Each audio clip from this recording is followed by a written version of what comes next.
video. Today we're going to talk about squat technique or squat form.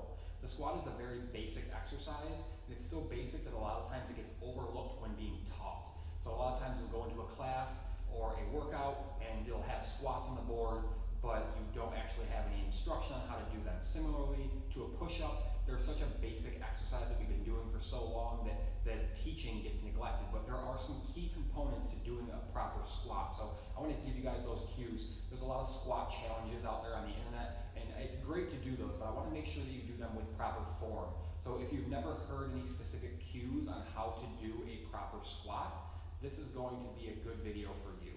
Okay, so first and foremost, the very first movement of a squat is your hips are going to go back. So typically our brain thinks like squat, we just gotta like squat, right? So you'll notice that when I bend my knees first, look at how far my knees go over my toes. That isn't inherently bad, but for what we're trying to accomplish right now, we want to keep the knees from going so far over the toes, because you'll also notice that my heels lift, right? We want the feet flat, we want the feet nice and strong into the floor, and we want to be able to push up through those feet. So the first movement that's going to happen, you're going to notice my hips go back, my butt goes down, and then my knees bend.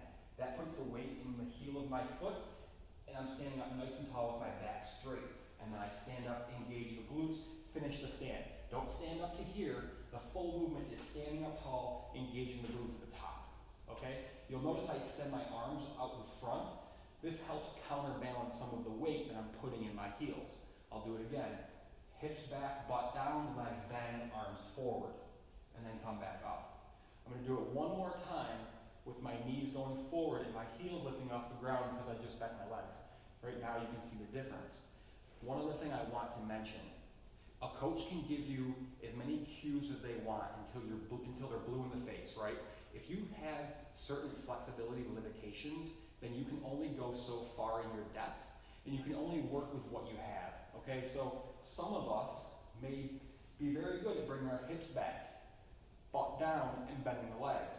But what will happen is because of our flexibility, our heels are still going to lift. If you have tight hamstrings and calves, no matter what I tell you, the best cue in the world isn't going to fix it, okay? So sometimes we have to modify. If you feel like your heels lift off the ground quite often, you can elevate them.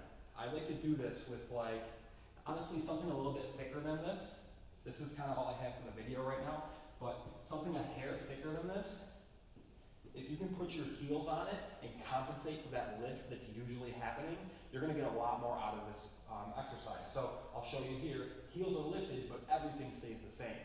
I'm standing up nice and tall, my hips will go back first, I'll bend my knees, and I'll come up like so. I'll stand up nice and tall. Okay? This is going to be much better for your body, for your lower body. You won't get those aches and pains that you're used to if you're doing a whole bunch of squats with bad form. It doesn't matter if they're body weight squats, you're going to feel it. Proper form is very important no matter what exercise you're doing. I really hope this exercise video helps. Have a great day and crush your workout.